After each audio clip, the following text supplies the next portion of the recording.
My wife accused me of SA after I discovered her affair, then the truth came out and my lawyer had the perfect response that made her regret everything and now she's scrambling.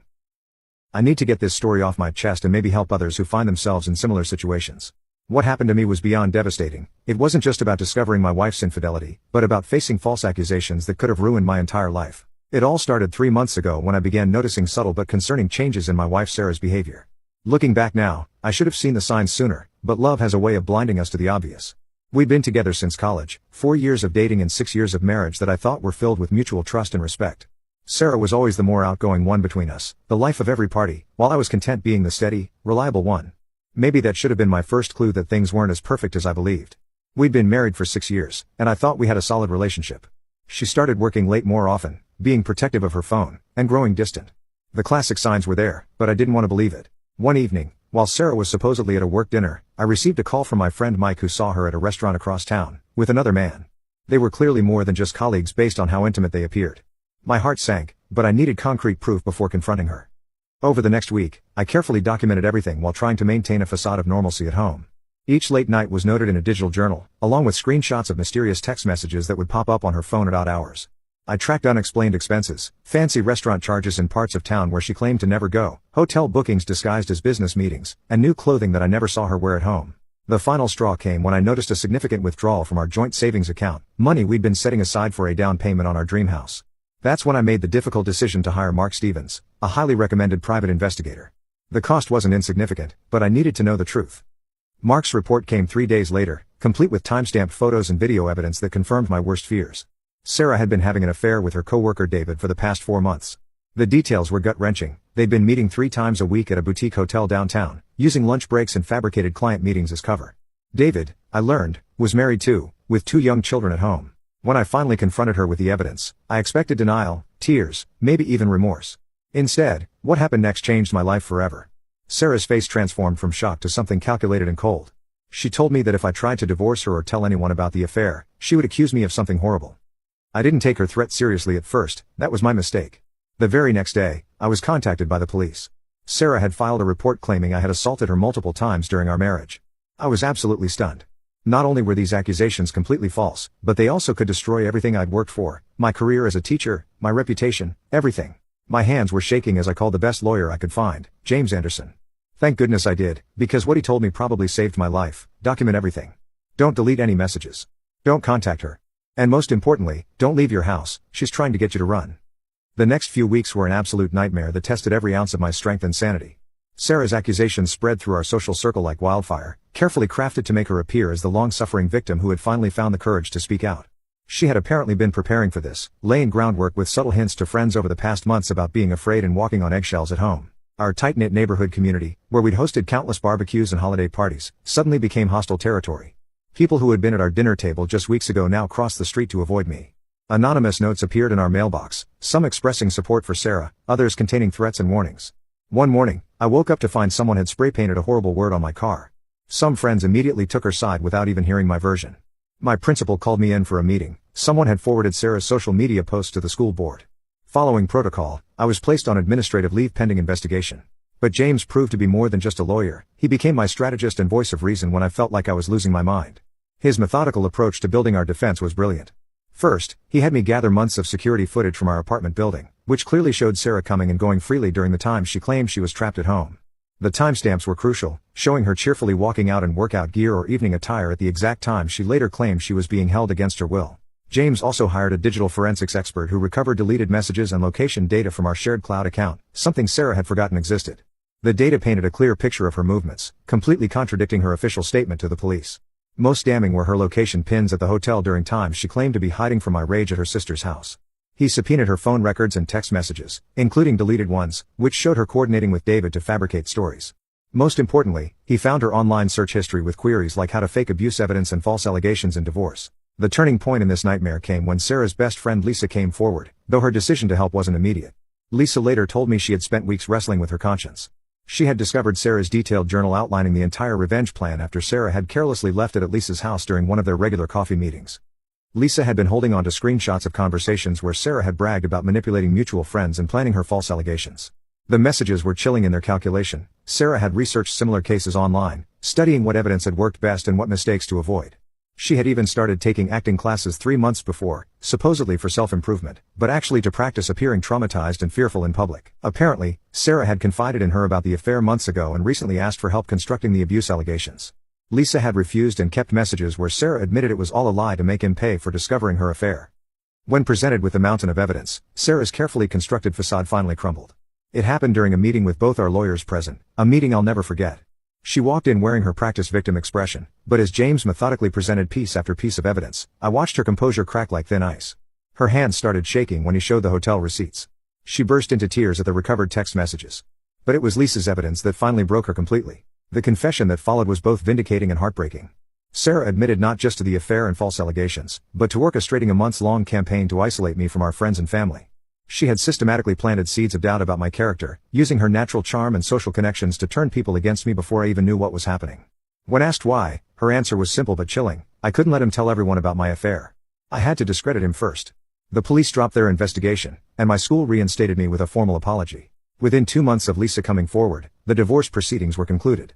James had prepared meticulously, presenting not just evidence of her false allegations but also detailed financial records showing how she had misused our joint accounts to fund her affair.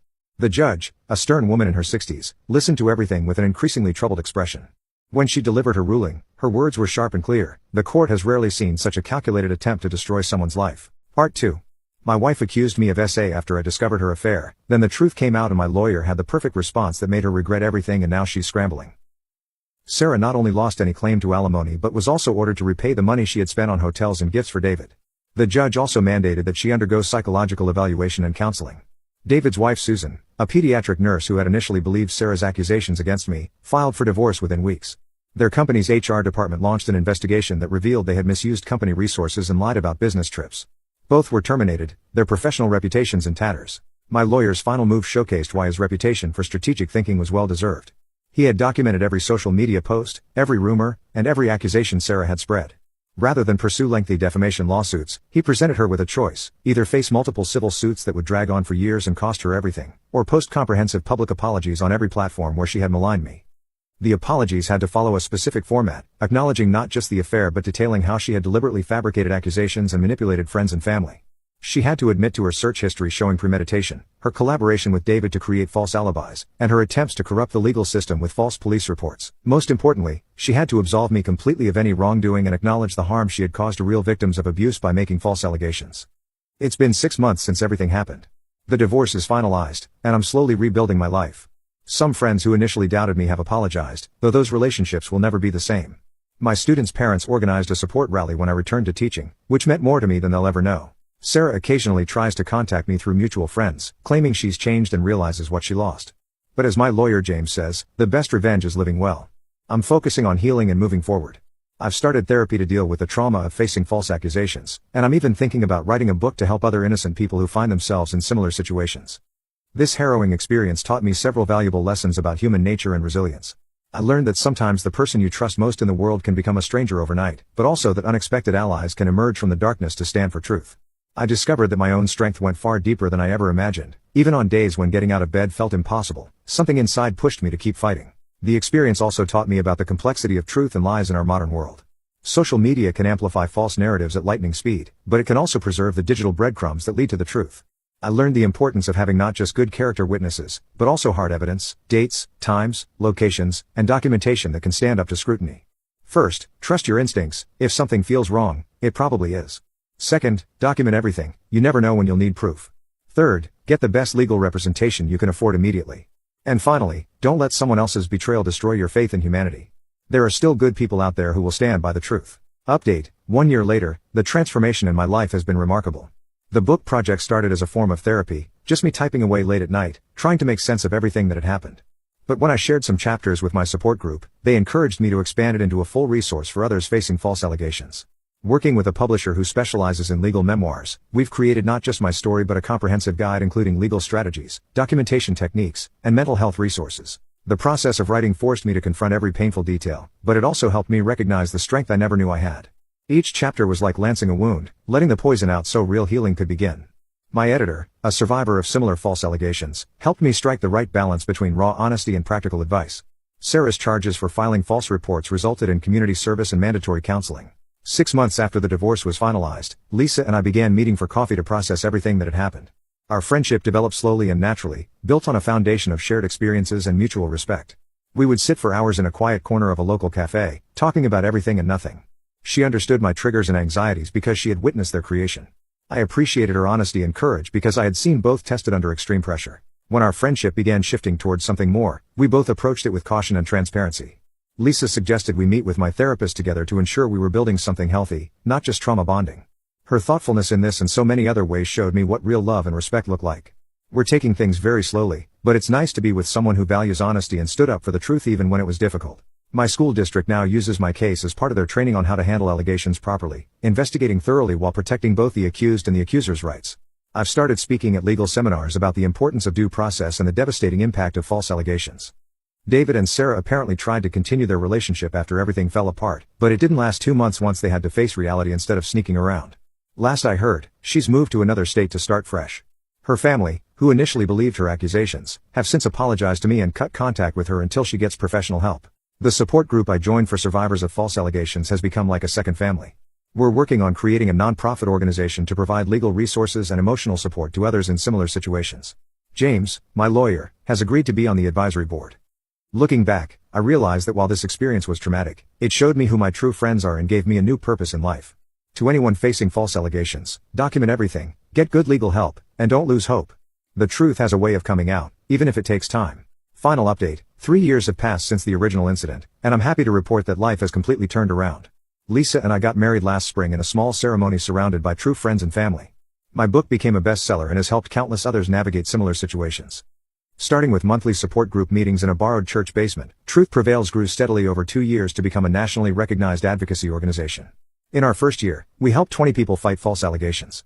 By year 2, we had established a network of pro bono lawyers across 3 states and helped over 50 people clear their names. Our mission is threefold: providing legal assistance to those facing false allegations, offering emotional support through certified counselors, and working with lawmakers to create better protections for both the falsely accused and genuine victims.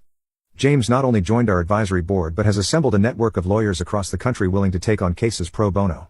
We've established a scholarship fund to help people who can't afford private investigators or digital forensics experts, tools that proved crucial in my case. Every month, we host workshops where survivors share their stories and strategies, creating a community of support and resilience. The most rewarding part has been seeing people rebuild their lives after facing similar situations. Last month, we helped a kindergarten teacher clear his name after a bitter ex-partner made false allegations. Watching him return to his classroom, welcomed back by supportive parents and administrators, reminded me why this work matters so much. We've also worked with lawmakers to strengthen penalties for knowingly filing false reports while ensuring protections remain in place for genuine victims. 2 years after everything happened, Sarah's attempt to reach out through her therapist came as a surprise, though perhaps it shouldn't have. The therapist, Dr. Martinez, contacted me professionally, explaining that Sarah had been diagnosed with several underlying mental health conditions and was doing intensive work on herself. She genuinely believed Sarah had made progress and that a supervised reconciliation conversation might be healing for both of us. Part 3. My wife accused me of SA after I discovered her affair, then the truth came out and my lawyer had the perfect response that made her regret everything and now she's scrambling. After careful consideration and lengthy discussions with both my own therapist and Lisa, I crafted a response declining the meeting. While I acknowledged Sarah's efforts to improve herself, I explained that maintaining our distance was crucial for my own mental health and continued healing. Some bridges, once burned, should stay ash, not out of bitterness or revenge, but for the healthy boundaries they represent. Dr. Martinez respected my decision but shared that my response actually helped Sarah understand the true consequences of her actions. Apparently, she had been holding on to a fantasy that enough therapy and genuine remorse could somehow undo the past. My firm but non-antagonistic boundary helped her accept the permanence of certain choices. After my name was cleared, I returned to teaching with full support from the school administration. Within a year, I was nominated for Teacher of the Year, an honor that felt particularly meaningful because it represented complete professional rehabilitation. The same school community that had once whispered and doubted now celebrated not just my teaching abilities but my character. The selection committee specifically cited my grace under pressure and how I had turned a personal tragedy into a platform for helping others. The promotion to department head came with its own poetic justice. Part of my new role involves training other teachers on handling sensitive situations and false allegations. I've implemented protocols that protect both teachers and students, ensuring that accusations are taken seriously while also preserving due process and the presumption of innocence. It's a delicate balance, but one that my unique experience has prepared me to maintain. Lisa's pregnancy has brought an unexpected level of healing to both our families. Her parents, who initially struggled with the idea of her dating Sarah's ex-husband, have become our biggest supporters after seeing how we've helped each other heal and grow. My own parents, who felt guilty for initially believing some of Sarah's accusations, have thrown themselves into grandparent preparations with enthusiasm. Life has a funny way of bringing good things out of bad situations. To anyone reading this who's facing false allegations, stay strong, trust in the truth, and remember that your current situation is not your final destination. Looking back over these past 3 years, I'm struck by how life's darkest moments often lead to unexpected light. The same events that could have destroyed me instead gave me a stronger sense of purpose, a more genuine relationship, and the opportunity to help others navigate similar storms. I've learned that real strength isn't about never falling, it's about how you choose to get back up. My work with Truth Prevails has shown me that false allegations are tragically common, but so is the human capacity for resilience and growth. Every person we help reinforces my belief that standing for truth, while often difficult, is always worth it. The ripple effects of both lies and truth can last generations. I choose to create ripples of truth, hope, and healing. Lisa and I are expecting twins now, a boy and a girl. We've already decided to raise them with strong values about honesty and integrity, teaching them that character revealed under pressure is character that truly matters. While I would never choose to go through what I did, I'm grateful that my children will have parents who understand the true value of truth, loyalty, and genuine love. The impact of our story has reached beyond what I ever imagined possible.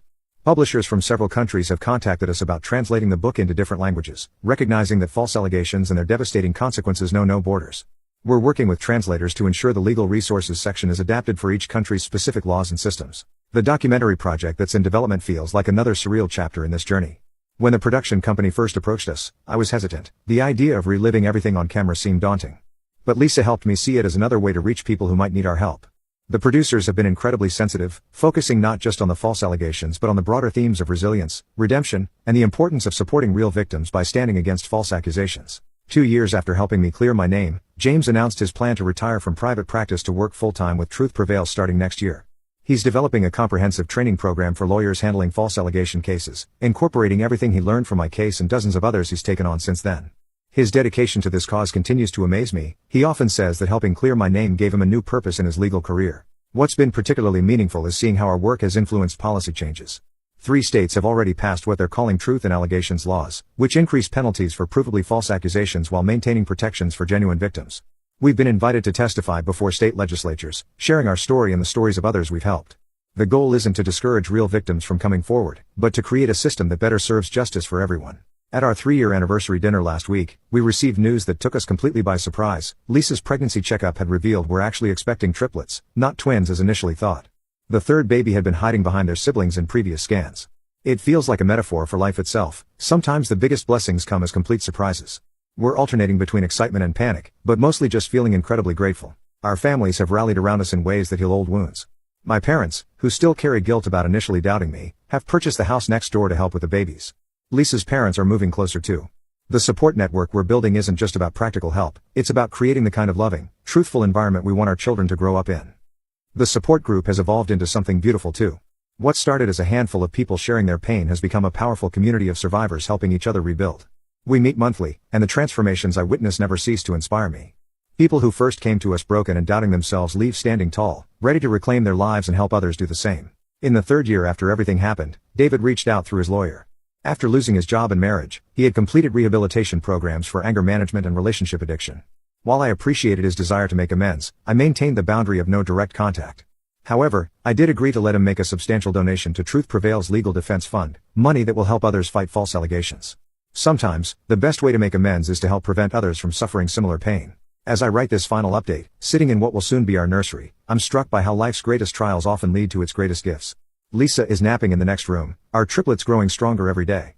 The wall beside me is covered with letters from people we've helped, each one a reminder that speaking truth, even when it's hard, creates ripples of hope that touch countless lives. To anyone reading this who's facing their own battle against false allegations, hold on to hope. The road ahead might seem impossible, but there are people ready to help you walk it. Document everything, trust in the truth, and remember that your darkest chapter might just be the beginning of your most powerful story. The journey from victim to survivor to advocate is rarely easy, but it's always worth it. And to those who might be tempted to make false allegations, know that the truth has a way of surfacing, and the damage you cause reaches far beyond your intended target. It hurts not just the falsely accused, but their families, their communities, and most tragically, real victims whose voices are doubted because of false accusations. Life has taught me that while we can't always choose what happens to us, we can choose how we let it shape us. I chose to turn my pain into purpose, my struggle into strength, and my story into a beacon of hope for others. That choice has made all the difference.